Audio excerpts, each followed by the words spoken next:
Vijay Mallya. He's a larger-than-life character. He walked into my house for dinner. He says, Pauline, I want you to come to India. I was born in India, in Bangalore. We arrived here, my brother and me. I went to the Katong Convent School in Katong. When I was in India, I thought I was British.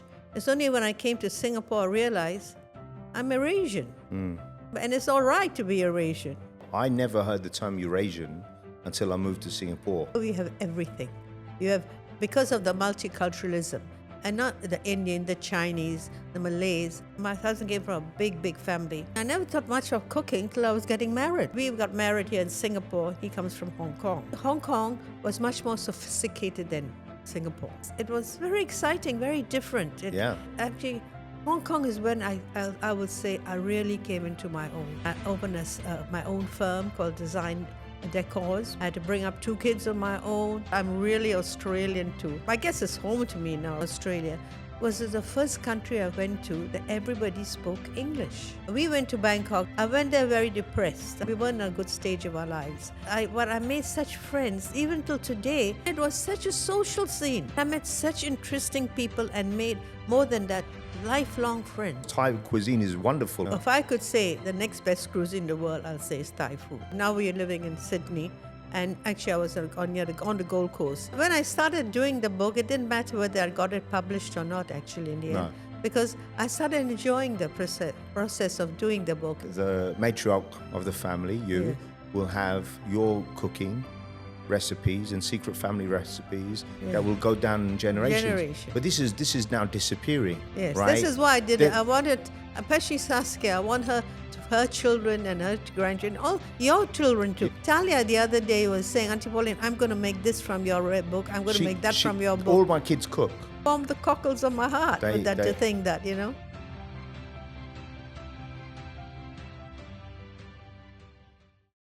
Auntie Pauline, how are you? Fine, thank you. I'm very happy that you're here today. Thank you for doing this. Oh, well, I'm trying. Can you give a little bit of a quick introduction as to who you are to my audience members, please? Okay. My name is Pauline Ann Davenport Howard. I was born in India. I grew up my early years in Singapore and finally grew up in Hong Kong, and now retired living in Sydney, Australia, and also on the Gold Coast. Wonderful. Well, look, we're here for many reasons. It's a celebration of your life, my love for you, and this wonderful book that you've just written. And it's been launched this week, right? Yes. Or next week. So we're going to unpack that and your wonderful story. But before we get started, can you just let the audience know what happened when we first met? Because I think it's a hilarious story. Oh, Paul, do we have to do this? Of course, you've got to do it. Okay, all right. Well, how many years ago was when you first met? 23 years. 22 odd years ago. When I came down to Singapore on one of my visits to visit my brother Brian and Mummy and Tara, she told me, Auntie Pauline, I want you to meet someone. He's kind of special. I said, oh, really? I was very interested. Wonderful. Who is he? She said, well, I'm going to introduce you to him. We're going out for dinner. I said, okay, darling. So she was kind of nervous introducing me to you, and I didn't know why till I met you. Then I said to myself, I don't like this as a guy. He's a player. He's not good enough not good enough for Tara. And I thought... By the way, you didn't think it just in your head. You said it. The first thing you said, you didn't say, hi, nice to meet you. You said, you're a player. Oh, yes. And you better not hurt my little girl. That's right. That's what you said. Yeah, because, Tara always went out with boys before, and you were a man. And that kind of worried me a bit because I didn't think she was ready. Okay. All right. I was wrong, all right? You're wonderful. You turned out to be everything I didn't think you were. Really? Thank God. Well, you're very kind, and I love you. So I'm very excited to do today's podcast with you. So I want to just turn back the pages of time and talk a little bit about growing up here in Singapore. So you moved to Singapore when you were 7. Yes. I was born in India, in Bangalore. Okay. And we arrived here, my brother and me, to join my father, who was working in cable and wireless. Okay. Yes. And your dad was English? Well, he said he was English, but actually he has English, he has Portuguese, a lot of Portuguese blood in him too. That's right. And Nana? a little bit other things too, all right? And Nana was? And Nana said she was Anglo-Indian. Yes. but she thought she was really British. Yeah. So, because, in India in those days, the Anglo-Indians were kind of looked down upon. Yes.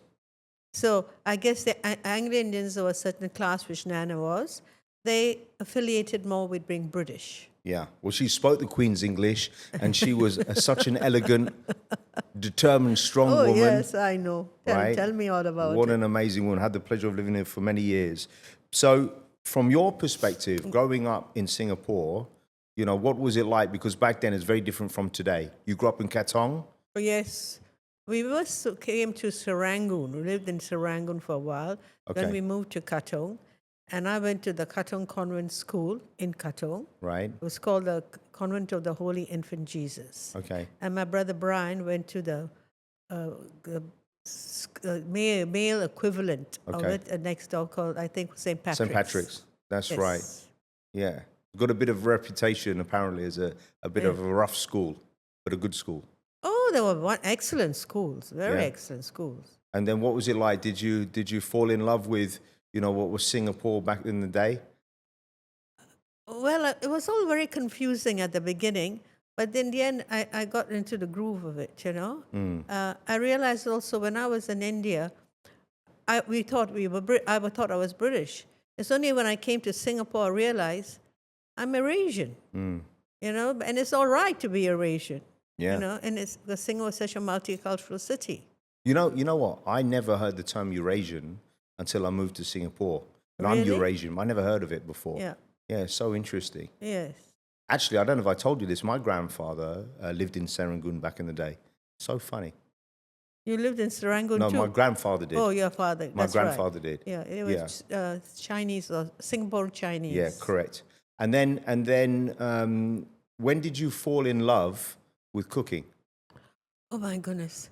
Actually, I never thought much of cooking till I was getting married. And then you had to cook, right? Well, I was marrying an Indian, and Indian men are you got to serve them not just one or two dishes, you got to have a whole array of dishes. And he was a Sindhi, so they have a very different style even of cooking. Yes. And I was determined to please my mother-in-law, Okay. who I never met at that time, because we were disowned at the Yes. beginning. Why were you disowned? Oh well, Because you weren't Indian. yes, I was an Indian.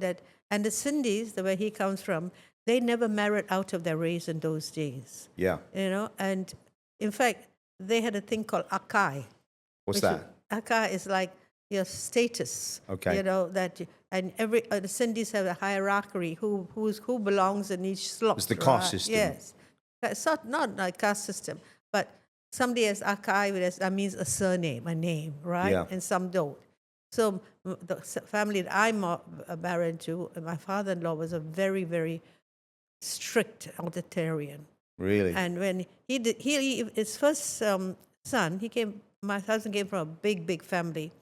His first born, it was named Chanru, he married another Sindhi girl.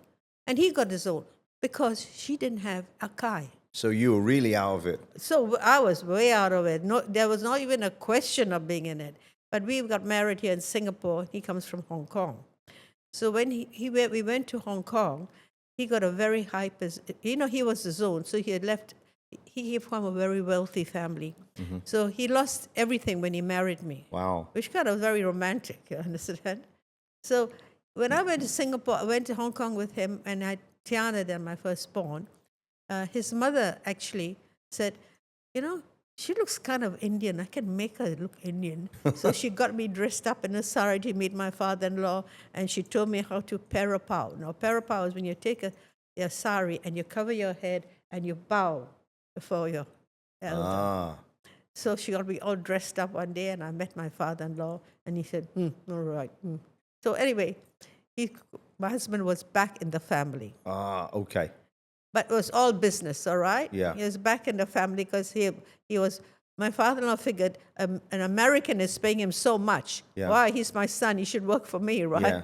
So and one of the conditions was he accepts me. Wow. So we came back, the family. And I must say, I threw myself into learning I know their culture. you their immersed food. yourself. Yes, and I tried to be a good Sindhi daughter-in-law.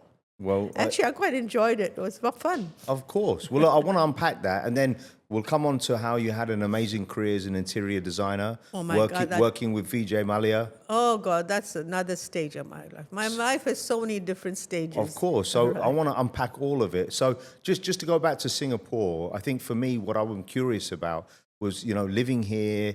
There's such because we're talking about your book as well. Singaporean food is a melting pot of different cultures and heritages all coming together. That's right. And now, having lived abroad for all these years, and you've lived in some wonderful countries, you've had the best cuisine all around the world. Well, It all comes back to Singapore, though. no, that's what this book is all about, Yeah. because actually there is really no food like Singapore food. Yeah. Because over here we have everything. You have, because of the multiculturalism, and not the Indian, the Chinese, the Malays, and also it's just not just Indian. We have all kinds of Indian food from all over the world, Yeah. right to the south, to the north. The same with the Chinese and their cuisine, And then we have this wonderful combination called the Nonio Baba cuisine, which is Peranakan. Yeah.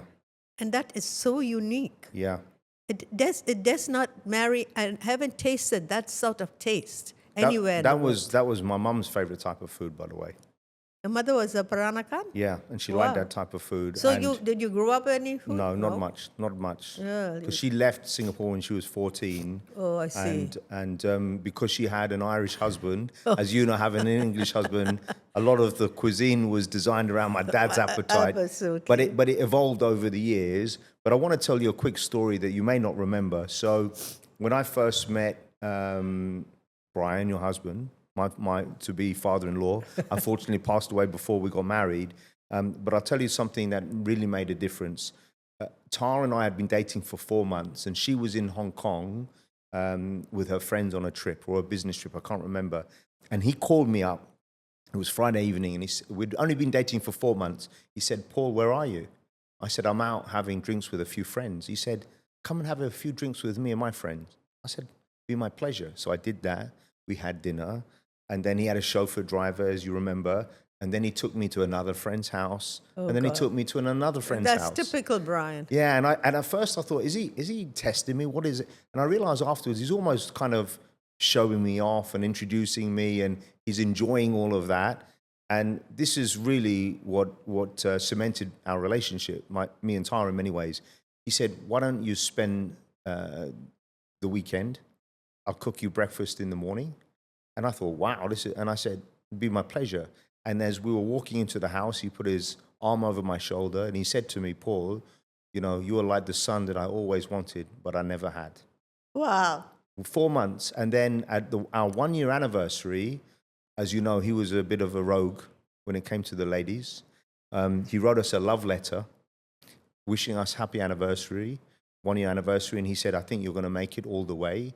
And then he said, "Funny, Paul, that you've even taught me, an old dog, a few new tricks about, how to treat a woman." And if you remember when we got married, we put a placemat and a table for him. So the wedding. For our wedding at the end of the table. Yeah. And then I read that letter as part of my wedding speech.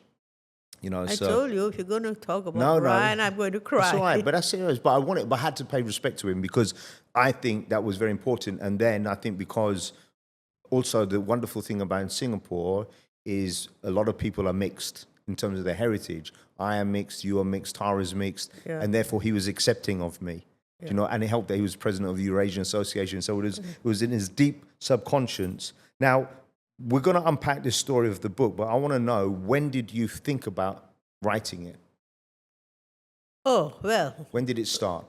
Well, it all happened because of, Dolly. Yeah. Dolly's my mother-in-law, guys. And she's another character. She's a real... There's a lot of characters in this family. Well, I was living in this is going back, now we're living in Sydney. And actually I was on the Gold Coast. And she said this is about 2 years ago. Yeah. Just 2 years ago. And she said, "Pauline, I want you to write a cookbook." I said, "Forget it. Who reads cookbook these days?" Yeah. No, honestly, there's YouTube, there's Mr. Google. Who needs it, right? And I said, "Besides, I'm not even I'm not even a professional." So she said, "Never mind. Your dishes are always very different and exciting. So just make it into a story, she says. But you have to bring in Singapore, the food, the cuisine, because it's going to be released for Singapore's anniversary. We didn't know it then, but it is now. And it has to have Singapore, the food in it, right? I'm just going to zoom in. If you can have a little look there. Am I on shot? I'm on camera. Beautiful. Yeah. And it's a beautiful book. And in it, we unpack your culinary journey. I mean, some wonderful pictures that you guys took, right? This was all in Australia? Yes, all the pictures done in Australia by a young Australian photographer. And, I know I love food and I love cooking, but every time you come to the house, the kids and I and Tara and I, we love it when you come to us because you'll always throw something together, every single time. So look, I want to talk about that in a little bit more detail. So when you think about your sense of identity, having lived, Singapore, Thailand, Hong Kong, Australia, do you still consider yourself Singaporean? Not really. Now, what do you consider yourself? Actually, international. I'm a citizen of the world, I don't even feel I'm really Australian too. Yeah. Because, even though I lived there for a long time, I guess it's home to me now, right? Yeah. Well, most probably it's a place I'm going to die. But the thing that I learned from you is that wherever you lay your hat, you call home. So when you were in Bangkok or when you were in Hong Kong, you made it home. I'm a chameleon in many ways, that. For sure. Well, everywhere I take on that place, well, that's the way I am. I adapt. I'm a good adapter. Now, let's go back. Childhood memories. What was your mother's favorite couple of dishes to cook? Oh, Mum. Because you had a budget, right, back then? Yeah, it was food you can make. You don't have to be rich to have a good meal. Yeah. I love that. Yeah.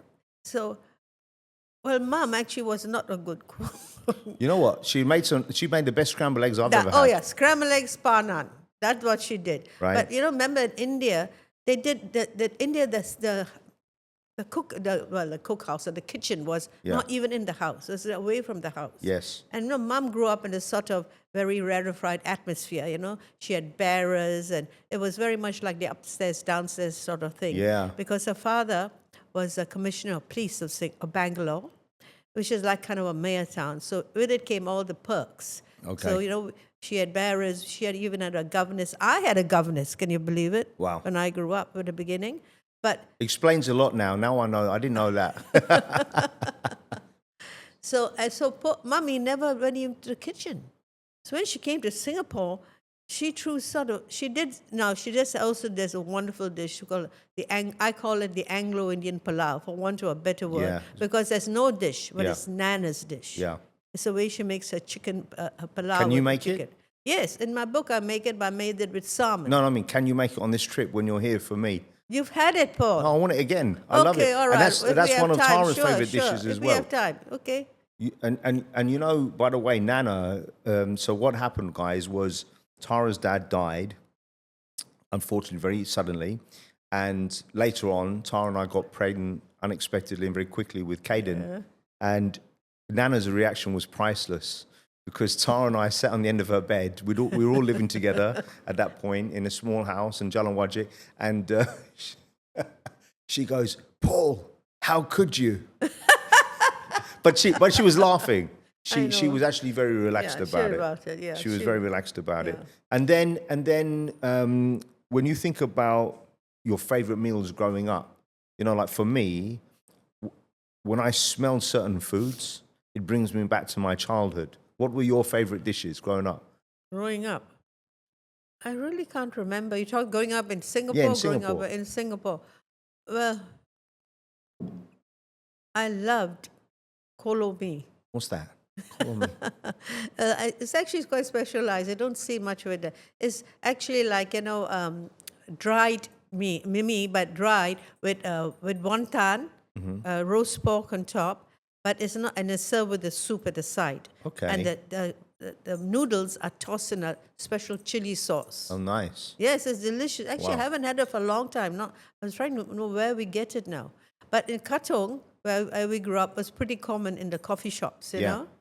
And you know, like I like the heritage behind a lot of foods. Like I was telling one of the kids the other day that fish head curry, Yes. you know, it became a thing because families didn't have a lot of money. Yeah. And the fish head was cheaper. Yes, And that's that was right. the basis of Yeah. that, right? So there's Yeah. there's a lot of heritage behind things.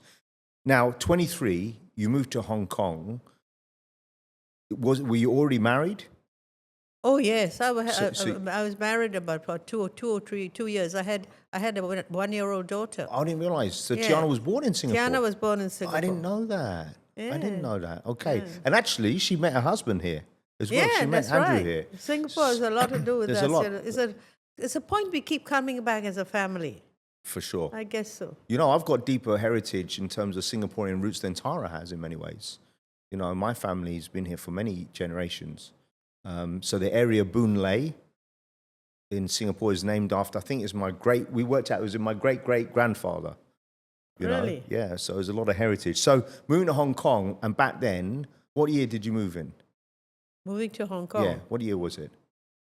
God, Paul. But it was... Me and remembering. I know. Well, but it was before the handover, right? To Hong Kong, oh, many years. Oh, no, much before. I know. In fact, so it was still Hong Kong. After Hong Kong. Hong So- Kong is very British. So what British I want to colony. know was, what was it like taking that Cathay flight down through mid-levels where the plane would arrive, the old-fashioned airport? Yeah. What was that like? Kai Tak Yeah. Airport. All right. Well, I came in with my young daughter and Aya too from Singapore called Okay. Aha, and That's your nanny, the helper. the Tara's nanny. I mean, not Tara's. Sorry, Tiana. Tiana's nanny. Well, I tell you, Hong Kong was much more sophisticated than Singapore. Then.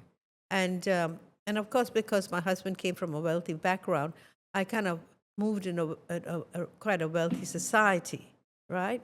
And it was very exciting, very different. Yeah. Actually, Hong Kong is when I would say I really came into my own. You grew up Because, there, like in yes. terms of your... Well, I got married. I got divorced there. You You got remarried there? Yeah, I got remarried there.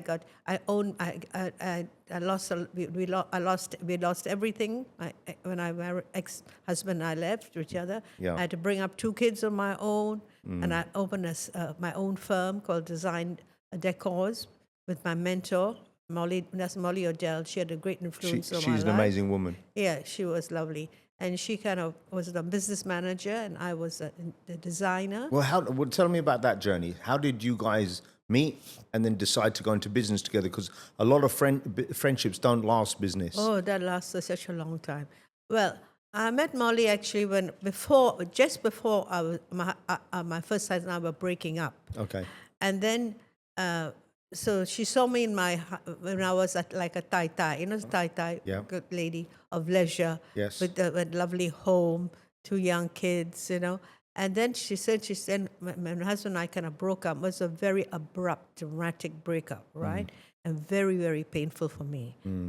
He fell in love with someone else. That's the hardest thing a woman has to accept. Yeah. But you get up and you go up. That's life. So she saw your highest and then come I to your saw me low. lowest.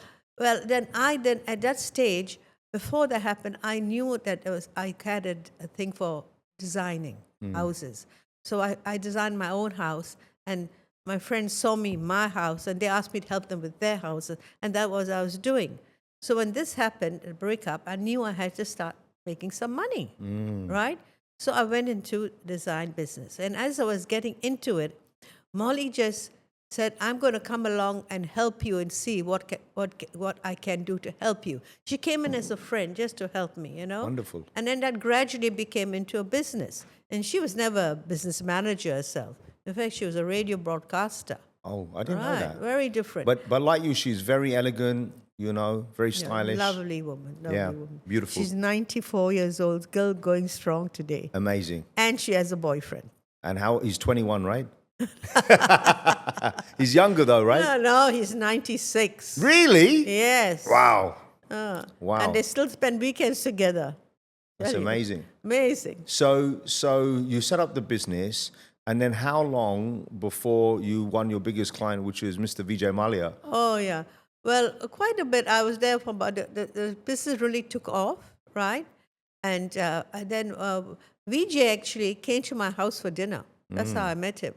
Because he was dating his then-to-be wife called Samira, who was the sister of one of my best friends, Umaima Huzalali, who, by the way, is down here today. She's here. Yes, You're gonna see she's her later. come to support me Yes. in the book thing. Isn't that wonderful?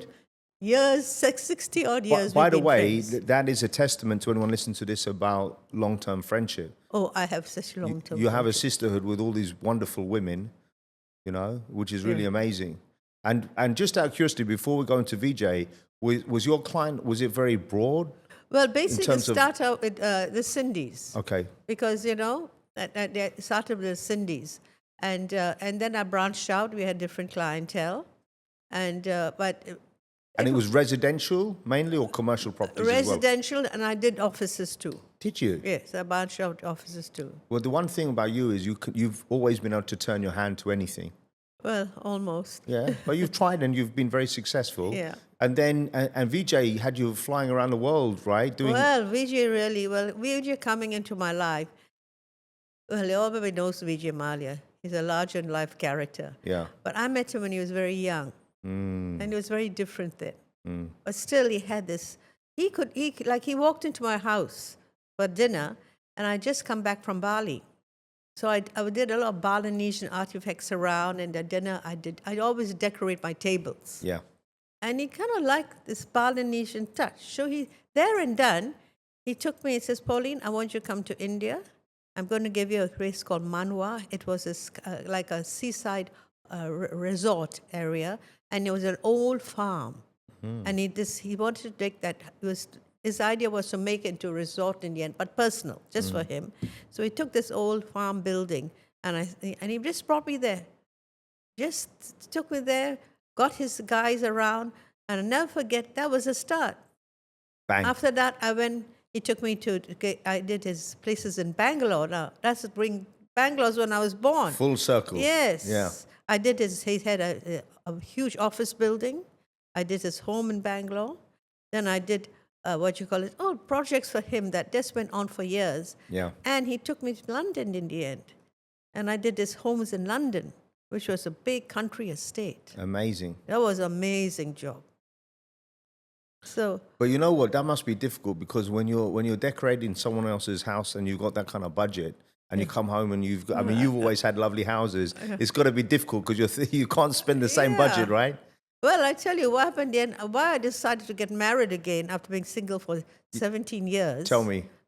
Were you single for 17 years? Yes. You were off the market for 17 years? Yes. Wow, I didn't know But I that. had a good time. I'm sure you had a good time. I'm sure. Yeah. So, but I decided one day. I remember I was waiting in one of I was waiting for the men who came and take the furniture one house to the other. Yeah. And I was waiting in the new house that I just done, and it was really beautiful. It was one of these really gracious country homes with a gentleman's study, a lady's study. Beautiful. The main, even the two dining areas, huge living area. Beautiful. And it was 16 bedrooms. Amazing. Right. So I was saying to myself, Well, one for each of his girlfriends, was it? Yeah, I said, well, no, then he was a good boy. Yeah. He was a good boy, a faithful good boy, right. So, and I told myself, Pauline, I said, about time you had your own house. Now, I knew I could never afford something like that, Yeah. right? Yeah. So I said, but, the only way I'm going to really get something good is having someone who has more than I have, Yeah. right? Yeah. And I decided that year, that the next year, I'm going to get married. Wow. Again. And how did you meet Uncle Roy? Well, he came to dinner too. Did he?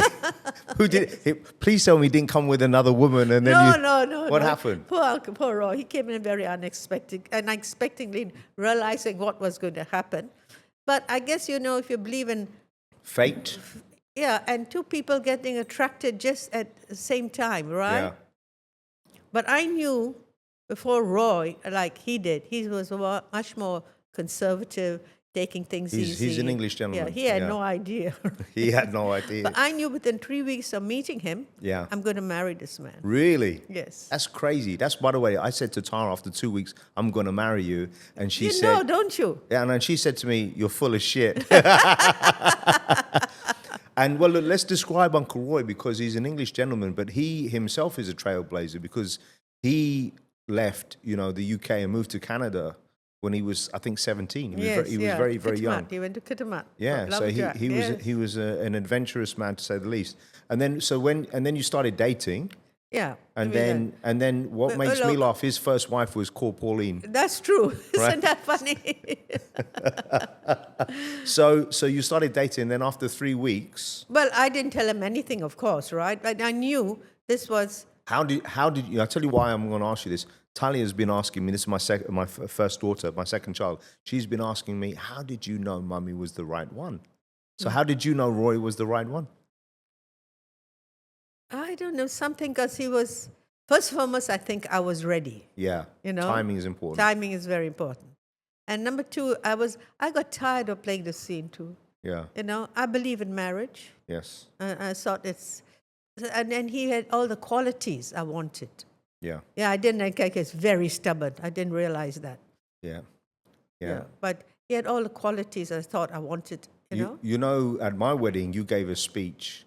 And it was a great speech. I've actually watched it quite a few times, because a lot of the anecdotes you talk about in your speech, now having been married for 19 and a half years, they're real. It's true. For me, Tara always says marriage is hard work because she's married to me and I'm crazy.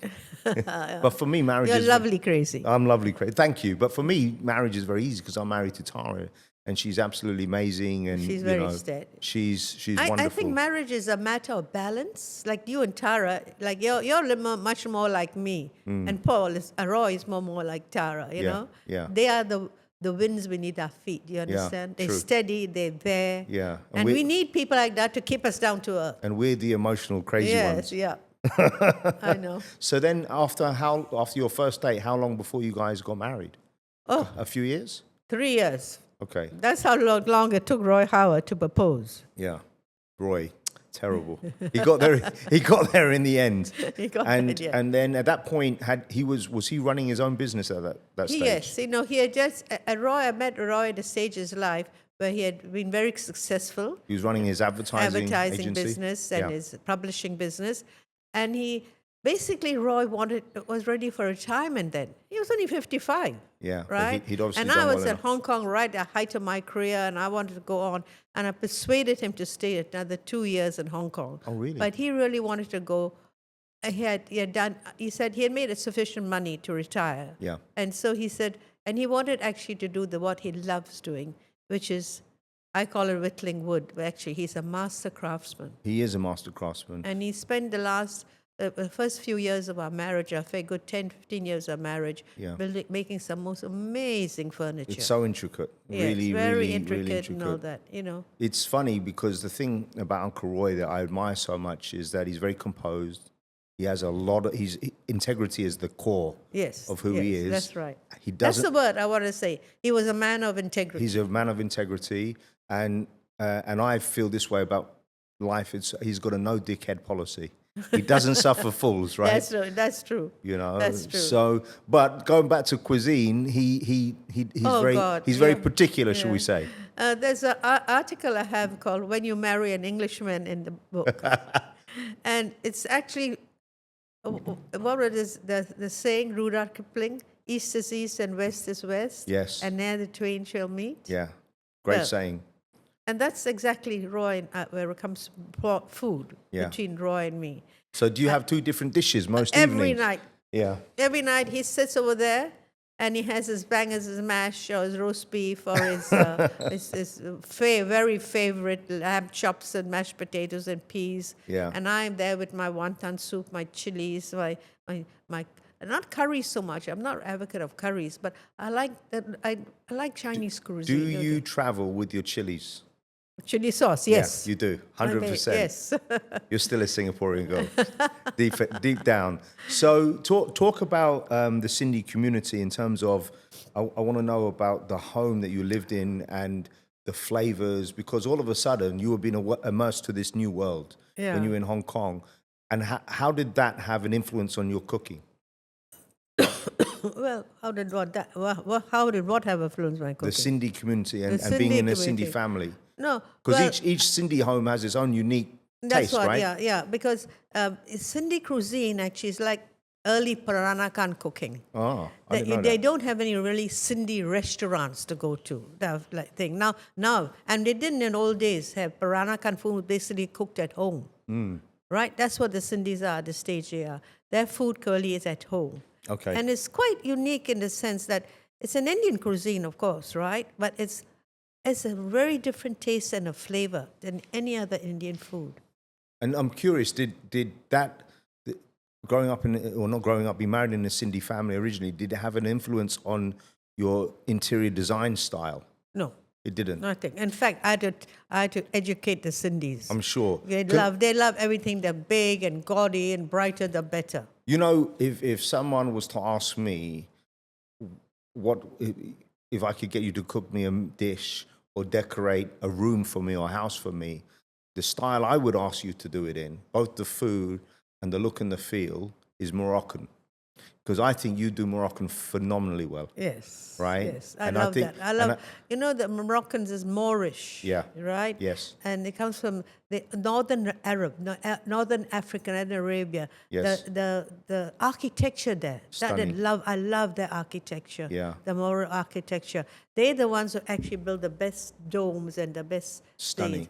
And also I'm very much in love with Spanish. Yeah. I don't know if I've always had this Spanish thing about me. It's part of your flair, right? Yeah, I love Spanish. And the beginning, every house I designed had to have an arch in it. I couldn't stand a square. Yeah. As soon as I saw a square or something wrong, I'll arch it. You got rid of it. Right, yeah. But I want to go I haven't been to Marrakesh. I want to go to Morocco it's for my lovely. 50th. Yeah, it's fluid. Yeah. In fact, I make a very famous Moroccan dish. It's called Moroccan's chicken pie. That's one of Moroccan chicken pie. Yeah, the way you cook it is beautiful. It's Yeah. covered with a pastry on top, Yes, right? yes. Yeah. Little pastry. You can- It's very you- usual. you That can I've made for you. Make that one for me. Yeah. Actually, I like that one even more than the pilau. Okay, I see. I Well, do like Paul, where both. do we have all the time for this? Just Right, one or I'm two leaving nights. soon. We'll find a way. We'll find a way. So let's talk a little bit about your interior design business. What was your philosophy and your approach to interior design? Well, actually, I realized after being a designer gives a client more exactly what he wants than he can or she can herself. Now, before you go further, I love that. When you were looking after a couple, Yeah. who primarily, on average, would make the decisions? Was it the woman when it came to the interior design? Basically, yes, but I'd say if she had a very dominant husband, Yeah. he did. Okay. He had to please him. But usually, yes, It's the woman. the woman who makes the decision. You have to please her too. Yeah. Mostly, I say. But I would say you the sit woman. down? So what was your, I want to know where your process began, because what I find is in my business as a coach, I try and understand the human being, the person, right? And like Tara and I are terrible when it comes to design. We are really, Oh, I don't think so. You did a pretty good job. yeah, but we can't make up our mind. By the way, I designed this house at the very I know, beginning I when we remember, moved it, I right? remember. And it was very Tuscan. No, I know. And, Yeah, and actually- terracotta floors and beautiful. And you know, Yeah. the only thing, I think if it was still new, the Yeah. tiles, they Yeah. would hold up. no, but y'all have done what y'all You've have done made this small- house your own. Small accents, small things. Yeah. But, you know, with, listen, 3 kids, 2 dogs, 2 cats, people coming and going, it's mad. Give me one design project that you look back on. If I said, which is the one that you really enjoyed the most, that you felt that was... Without that- doubt, Vijay Mallya's house in England. In England? Yes, because he had about 16 rooms. Yeah. And I did each bedroom Each in one. a different flavor. Wow. So, Give me a only few examples. Vijay would have gone along with, and this is an old country home. I think the English were astounded I could do this to their homes, because, England's very conservative. Yeah, the especially chintz back and- then, right? And they had beautiful Gainsborough furniture, great. I kept that downstairs, very pure. But I had such fun with the bedrooms. I'll tell Vijay, okay, let's make one Chinese and let's make one Indian. And then I got into this Art Nouveau phase of my life, and one Japanese. And he said, go ahead. So I did each one. It was really quite fun, okay? Of course. But looking back now, it's a bit of a mismatch. That's all right. And is that how Tiana got her flair? And she went to Parsons. What did she Yes. study at Parsons? Tiana's, I'm Pauline's daughter. Yeah. Well, Tiana actually, as I was determined that Tiana would go to Parsons School of Design because that's where I really wanted to do. Because Okay. I'm self-taught in design. Yeah. I never went to any school to learn it, but I do realize that going to a school, I would like being a cook and going to a Yeah. cutlery school does make you a better cook and a better designer. Of course, you're Yeah. you're learning the Whereas fundamentals. in those days, nobody thought, oh, she's going to be an interior designer. Let's take an interior design school, which you have today. Yeah. They didn't have it in those days. Before, in those days, when we were growing up, you became a nurse or a teacher. I was just thinking this when I was pulling these questions together. I was thinking, in our household, if you think about you, Tiana, me, Brian, Dolly, and if you think about, there are some very big personalities in this house. Absolutely. A bunch of lunatics running around. Yeah. Tiana's got a huge personality. Oh, And then I definitely. haven't even mentioned Megan, right? Megan Oh, walks my in. God. When Megan walks into a room, there are birds singing in the air. yes. She's so much like Brian. Absolutely. It's outstanding. I call her chip of the old block. She really is. So now, when you look back at your career, right, and you've got a new beautiful home. When your home in Point Piper that you lived in many years, that was stunning. What does design mean to you when you look back at it? Design doesn't mean much to me anymore. Decorating a home, etc. I did it, and that's it. And I haven't kept up. Like if somebody asked me to decorate a home today, I don't think I could do it because I haven't kept up with the times. So you got to keep up. Know what is going on. Yeah. I basically, our house, Roy, is a commercial, Roy and me. Yeah. And I must say, he's lent more towards me because Roy basically is he likes less is more. But is that why you went with a slightly Japanese theme? Yeah. No, well, the house we have now, Yeah. we inherited this Japanese theme because Oh, you did? I didn't the realize. people that lived there Okay. had blessed many years Japan. Ah, so it's lovely. So there were touches there already. Yeah. So it's a very modest bungalow, but I made Roy do suji. I know Roy actually makes the things himself. This is Yeah. wonderful having a handy man for a husband. Yeah. And he can make almost anything Yeah. if you ask him to. So. Yeah. But now he's 90 and, well, he's kind of slowed down a bit. He Yeah. does smaller thing. Yeah, of course. Truly amazing. When you look at your life and the different places you've lived, let's talk about Thailand, because Thailand was a different part of your journey. And when you guys moved there, you didn't probably know. Roy knew it because he lived there for many years. Yes. But what was Thailand like for you? Because I just come back from Bangkok and I haven't been there for a while. It's different from what I thought. I really loved it. Yes, well, Bangkok was always on a stopover. Everybody in Asia lives in Asia. You always stop over at Bangkok, Bangkok. So it didn't mean many much to me, except as a place to go to. Yes, and beautiful spas and things like that. But we went to Bangkok this time because, during the GC, we lost a lot of our money. Yeah. And I figured before we went anywhere, and we were out of the market in Sydney, because Sydney, the market had taken off. We left our home and everything. And I thought we needed a change of scene. And a lot of expats move back to Bangkok or stay because it's so much cheaper to live there. Yeah. And so I told Roy, look, let's go and look at it. This is where he made his money, where he came from. So we went there as a sort of experiment, actually. Yeah. And I knew nobody. But Roy knew a lot of people but even then, he went back after 17 years. It's a long time. And Bangkok had changed so much. Yeah. Right? You knew no one there, but you know a lot of people now. You left with so many new friends, right? I know. I was Amazing. there for 3 years, and I must say, I went there very depressed. We weren't in a good stage of our lives. Yeah. And I made such friends, even till today, though I've left it over 89 years ago. Yeah. We're still in touch. Beautiful. And I go there, and it's because actually, Bangkok for the first time, I realized what being an expat meant. Yeah. Before in Indonesia, I was part of the local scene. You're right. I married a local boy, Indian, and I came to Sydney, then I came back. But in Bangkok, I was part of the expat scene, which is so different. It's very exciting because there's this little group of people, they only have each other because Thailand, you have to speak Thai. Yeah. And a lot of them didn't. So we all didn't. They get together and they had their little clubs and they had their little, like I belong to the International Women's Club, the Australian Women's Club, the British Women's Club, and it was such a social scene. And I met such interesting people and made, more than that, lifelong friends. which is wonderful. Yeah, in And 3.5 years. And then that was a new chapter because Thai cuisine is wonderful, right? Oh, there's no. Look, if I could say the next best cuisine in the world, I'll say is Thai food. Yeah. In fact, Thai food and Peranakan food have a lot of things in common. But it's and the Thais are bad Thais. The Thai food is super. It is definitely. Actually, it's funny because Mark, who's my head of Hong Kong, he's worked for me or with me for 10 years now. An amazing guy. He's mixed like me. He's half Chinese, he's half English, I'm half Irish. His mum was originally from Malaysia. So he grew up in the UK like me. And he moved to Thailand because his beautiful wife, Pani, is from Thailand.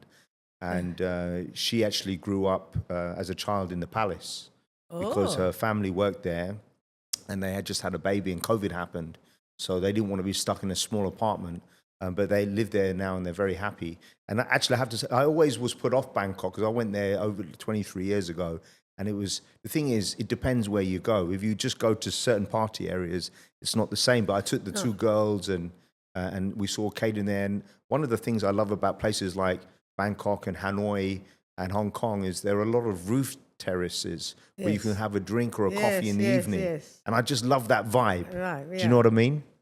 No, Bangkok is very exciting, but the Thais are a little bit weary of what they call farangs now. Yeah. It's not they used to need farangs. Yeah. To work there, like Roy, he worked in the airlines there. But it's changing now, right? They don't need them anymore. Yeah, I think it's all changing. Asia has changed. Asia has completely changed. Yeah.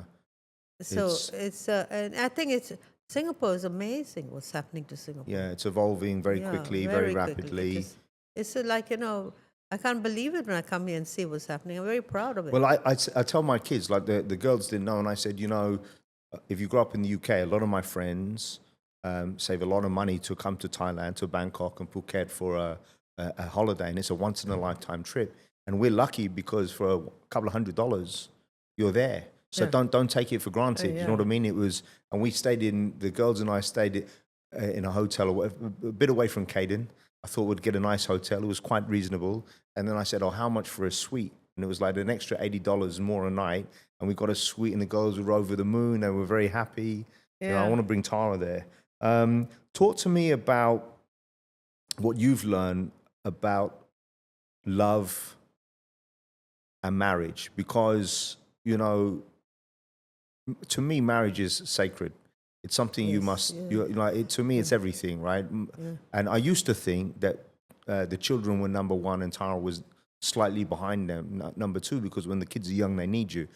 But my philosophy has changed. Tara's number one, and my goal is to make her happy and make sure that she's good. Yeah. And then she's such a wonderful mother. But I want to learn some lessons from you about marriage. About marriage? Well, I think the first thing that women do wrong is that when they meet the man, they like to change them. That's right. And I made this mistake so many times, and I nearly lost Roy because of that. Because when I first met him, I said, well, this was this man. Yes, he's wonderful. He has this, he has that, he has that. But, right? Yeah. He could be more and more outgoing, more and this and more that. And I tried to change him. That was because Roy wasn't having anything. Of course not. Right? Yeah. So thank God I found that out in time. And that's why we survived. It's like food, like the food that we eat, right? At the beginning, I thought, come on, get on. We don't need to have. Now, Roy actually has lived in Asia more years in his life than he's lived out in the West. Yeah. Right? But he likes Asian food. He likes Indian. He likes to go out Indian. He likes Japanese. But just to a certain extent. He likes it when he goes out. Yeah. Or when I entertain or something. But at home, he likes his English food. It took me a long time to catch on. That's exactly what marriage is. Let him be. Yeah. Let the man be. Let him, if he wants his food, give him his bangers and mash. Don't try to change it. Well, if you reverse engineer it, it's like if you were told you had to eat Western Precisely. food. I would have said, what? You would not like it. Yeah. You wouldn't like it at all. But you know what I think? This is my observation. I think a lot of, I share this with you and you tell me what you think because you're a lot older and wiser than I am. But at least 50% of my friends have either gotten divorced or going through divorce. Yeah. And I've reduced it to a few things. Of course, there are many independent things. But number one, when the children leave the home. it changes the dynamic as they get definitely. older. Then you'll have each other, and that's it. Yeah, it changes, right? And then the couple have forgotten why they fell in love, or maybe they've changed and evolved. Number two, a big one, a lot of people don't talk about it, is women going through menopause. Yeah. And I feel that time, everything is changing. The couples don't talk about it. And then thirdly, I think women now financially... And men go through their they menopause go too, through you it. know. Yes. I might be going through it And now. nobody talks about it. Is it? Well, there he goes. Yeah, Exactly. And then the third one, I think, is independence. I think women are financially independent, or they realize if they get divorced, they're going to come out with some money, so they don't need to tolerate any shit. Yeah, that's right. Things have changed. Yeah, things are very different now. So, okay, so what else? Give me some more wisdom, because... Paul, I think you're doing very well on your own, all right? I think I want to learn, because, like, if I look at Tara, she had last year, as you know, 2 very serious operations. Yeah, I know. And that was very scary. And, I see a lot of young couples going through what they think are tough times. I said, listen, tough times as a couple, they'll either make you or break you. So, like, Tara and I have seen Brian die, both of my parents die. And actually, when these things happen, you come together. Yeah. And the way I always felt about it when Brian died, we had no money, right? And I immediately moved in with her and Anna. Yeah. And I remember we had to leave this house. there's no looking back, right? Yes. And at that point, everything is...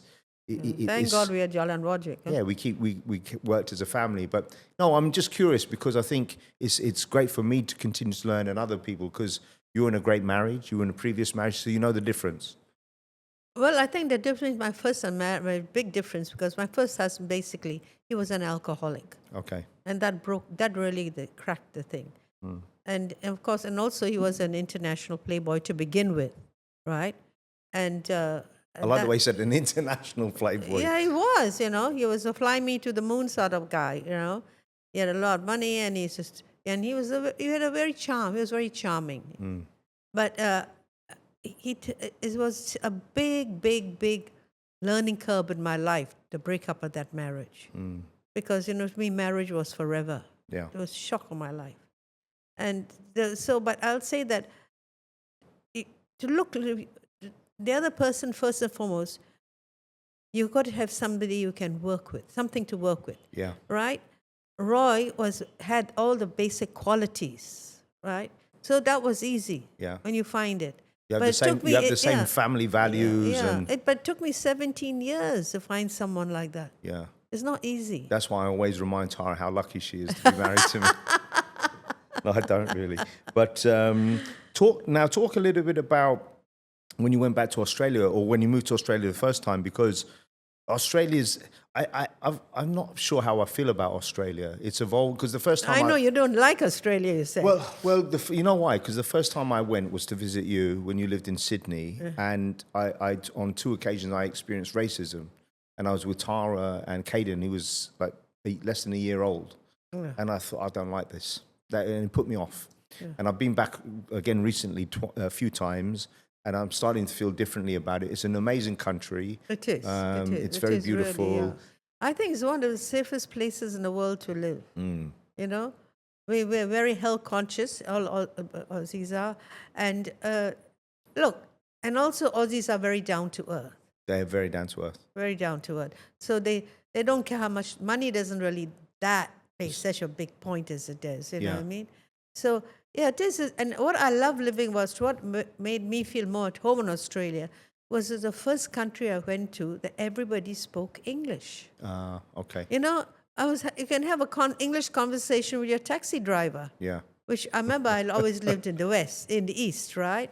Singapore, Hong Kong, and India. So I mean, it was always a second language. Yeah. And sometimes in Thailand, especially, none of the taxi drivers speak English. Yeah. So coming and living in Hong Kong was such a breather because everybody speaks English. That made me feel at home right away. You know what I mean? Yeah. Yeah, but there's a lot of things I had to learn. For instance, that we don't have any maids. Yeah. You do everything yourself.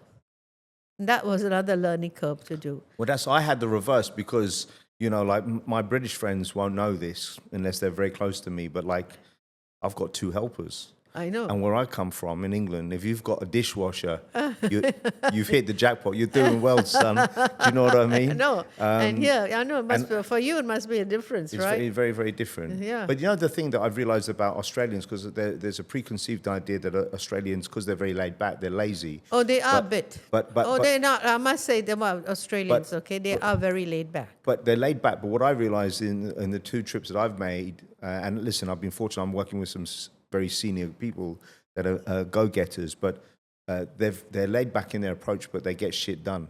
You know, They get it done, and it's done, and it's done well. Yeah. But yes, they. I think I living in Australia, I realized, like, let's talk about cooking and food, for instance, right? Now, I love entertaining. Yeah. And when I entertain, I do lay a good table. I take trouble even decorating the table, and I make a theme of it, etc., etc. And it takes me about 3 days to do this. 3 days? Yeah. Jeez. By the time you get the Flowers. not just the organization, then the actual cooking, right? And then there's nothing. And then about the cleaning, I hate, right? Thank God Roy he likes clean. He not like cleaning up, but he does help you do it, yeah. Right?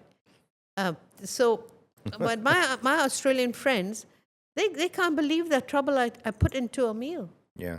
Because they don't.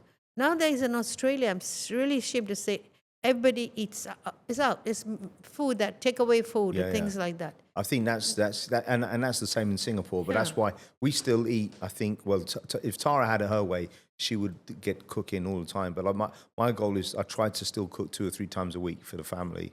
Yeah. Because I think home. Like I said to Tara, when we got married, she lied to me in her vows. She said she would cook me scrambled eggs and bacon at least once a week at the weekend. And we've been married 19 and a half years now, and she's made it 3 times. Well, I'd said to her, all jokes aside, I think it's so important that the children and a husband love the mum's cooking. Yeah. Right? And even if it's a few dishes, because I always say, if it's made with love, like I said I got pissed off with the kids, the older kids, maybe a few months ago. And I said, when I come home, I want you to at least stand up, greet me, give me a hug. Ask me how I am, right? How's the day? Because that's how I ask you. And then I said to Talia, sweetie, you don't have a lot of things to do, a lot of chores. And it's my fault that I allowed your mother to raise you in this environment. Oh, really? Yeah, you need to do more. Because when I grew up, I had, first and foremost, I had to do the chores. When I say the chores, I mean the cooking, the cleaning, the cooking, the ironing, because mum and dad worked. So I could cook a roast lamb at the age of 11. Right, I could. Really? Yeah, I could fillet a fish at the age of 11. Yeah, that's how you do cooking. Right, all of that, and so my mother taught my brother and I the fundamentals. And let me assure you, if you got it wrong, you were in big trouble. So, like one time, I cooked some vegetables. I cooked roast lamb and vegetables, and I was maybe 13. And my mother said, "These vegetables taste horrific. You didn't cook them with love." And I just said, "What? What do you mean? So you're going to stay here and you're going to finish all the vegetables on your plate, and tomorrow you're going to cook more." So I said, I'm full, I've had enough. So I stayed there till 1 a.m. I would not budge. I said, I'm not going to budge. I'll stay here all night. And she said, you're going to buy the vegetables tomorrow with your pocket money, and you're going to cook those vegetables, and they better taste nice, and you better cook it with love. So I'm thinking to myself, how the hell am I going to cook these with love? I'm really pissed off now. But anyway, I got her point. Her point was, when you do something, do it willingly. Be happy that you're doing it. So going back to Talia, I said, I wanted to offer to make me a cup of tea. Now, 9 times out of 10, I say, no, thanks, darling. But let me assure you, if you make that cup of tea versus if the helper makes a cup of tea, or if I go to a cafe and they make me a cup of tea, your cup of tea will taste infinitely better because you made it. Do you know what I mean? Yeah. That's how I feel. I feel that. So like when I come home, if you're here, you do this. My wife doesn't do this. You'll say, darling, would you like a glass of wine? Do you know what I mean? I think that those small things go a long way. You're very old-fashioned, Paul. I am old-fashioned, but it's just like, like for me, it's like when Dolly. I tell you, women will have a great time with you. No, but but I do it for my wife. Like, so for example, if Dolly is walking out, she limps a little bit. She's got a bad knee. Me or one of the kids will always see her out. She doesn't like it, but we'll see her to a car. We'll put her in the car, make sure she doesn't fall. Make sure there's not a car and she's tired, right?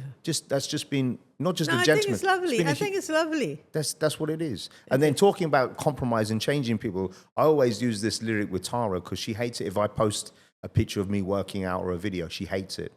She hates it. And Well, you do overdo it, okay? I love it. I love it. But the more I she know. tells me that, the more I overdo it. But I said to her, there's a quote from Rocky 2, where Sylvester Stallone's character Rocky says to his wife Adrian, "I never asked you to stop being a woman. Don't ask me to stop being a man." Right? But my point to her is because I'm actually an introvert. You know, like I don't. You know, Oh, really? Yeah, no one. You could have fooled me. I fool everyone, but it's like I don't like socializing. Right? I would. That I can see that side of you. I go and yes. hide. So Roy and I have a lot in common in that way. The only difference is when it's going to happen, then I'm on. I will turn up. And I you will. do you. I will be the life of the Roy's party. like that too. Yeah, but I go home and I'm shattered because it naturally drains my reserves. Do you know what I mean? Right. Yeah. So I've learned how to handle that. Okay, so let's talk about this book. So what I love about this book is it is a journey of your entire life and the cuisine. Yeah. So how long did it take you to do from beginning to end? 2 years. Wow. Okay. And you went 18 months of just the shooting, Okay. and the other months writing it, getting it, So when you started this, was one of your biggest challenges deciding the structure of the book and how to break it into chapters, which dishes to include? Well, actually, when Dolly said make it into a story, then I thought went through periods in my life and the foods I cook and what I learned in my life. And I realized that I changed so much in the places I stayed in Yeah. and the places I visited, I know food to me is like design. It's creative. Yes. It's really creative. You take this piece of meat or this vegetable and you turn it into something completely different, Yeah. So that's very creative, isn't it? Of course it is. Yeah. It's funny because And when your mother said to cook with love, that's a very true saying. Yeah. If you can tell a food that's been cooked with love. I know it now. I did. I was 13. There is a subtle difference. It makes a huge difference in Yes. everything. I just think that one of my favorite sayings is how I do anything is how I do everything. Right? Yeah. And I'm a big believer that if you've got a black belt, if you're very good in something, you can largely take that and migrate it to other things. Yeah. You know what I mean? Because if you look at Roy, for Roy to be so good at woodwork, he's an artisan, Yes. right? Very creative, very, very disciplined. But if he took that and put it into something else, Yeah. he would be great at that as well. That's right. And That's right. I'm a big Yeah. believer in that. Yeah. And now, you're tell everyone how old you are. No one's going to believe you. Okay, 82. And I'm proud of it. What? You look amazing. Oh, thank you. And of all the things, when you look back at your life so far, being a mother, a grandmother, we know that family means everything. So tell us a little bit about your grandchildren, because you're very proud of your grandkids. All right. Tiana has 3 children. The eldest is Saskia, who I simply adore. She's gorgeous She's as well. gorgeous. She's beautiful. She's intelligent. To me, Sasha can do no wrong. Yeah. Yes. At the moment, she's in a relationship. She's in the UK, right? Yeah, she lives in the UK at the moment. Yes. But they'll come back to Australia, she and her boyfriend. Yeah. And hopefully marriage will soon be in the lines. But I'm not allowed to say anything about it, all right? Well, you just we did, we can't talk about it. Okay.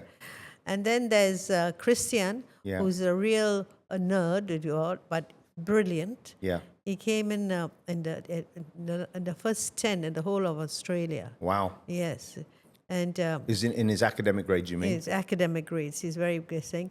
And then there's the little, what you call the youngest one, Yeah. Xavier, who's the cutest of the lot, actually. But he's not little. He's a big guy. Oh, very he's a guy. big boy now. Yes. When I went to Australia, we spent maybe 3 hours just talking together, having a coffee. Oh, you and Yeah, Zab? just in the house alone. Because the Really? first night I spent with Tiana, and I woke up, I had breakfast, and I spent about 3 hours with him. Yeah. Yeah, he's amazing. We were kind of, he was a brat to start with, but he's really grown up to be a wonderful young Confident man. young man. You can Very tell confident young man. gonna be And he's going to go places, that's very for dynamic, no sure. nonsense. No, all three of my grandchildren are very talented, very gifted. Isn't it funny? Well, no, I don't consider myself English.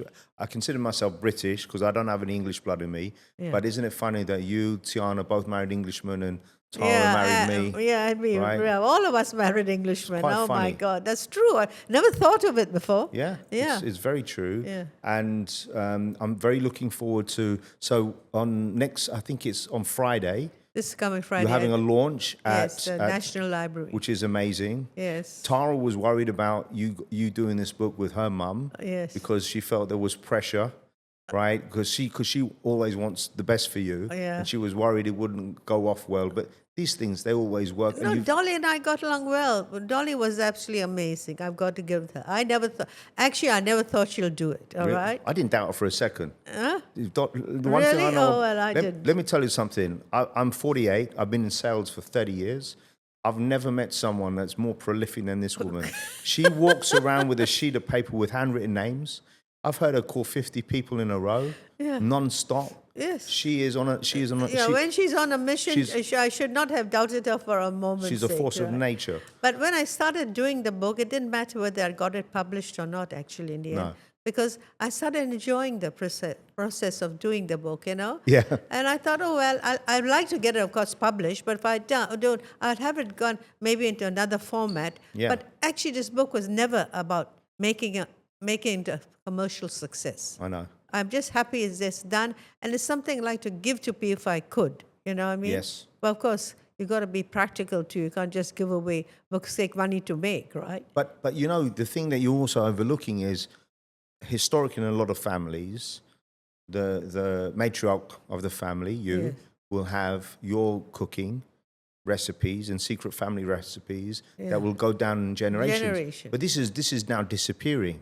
Yes, Right? this is why I did it. The- I wanted, especially Saskia, I want her children and her grandchildren, all your children too. Yeah, It 100%. thrills me a lot because Talia the other day was saying, Auntie Pauline, I'm going to make this from your book. I'm going to make that from your book. All my kids cook. I know, All of them wonderful. cook, and It warmed the cockles of my heart They- to think that, And I want to say this because we did this. I'm very grateful for you to do this. I love you very much. I think we've got a very unique, special relationship. That's true. And a friendship. Yeah. And I always love my time with you. Yeah. And I hope you have enjoyed today's podcast. Yeah, well, I think, Paul, I'm so impressed by what you're doing too. The first time I realized this is so professional.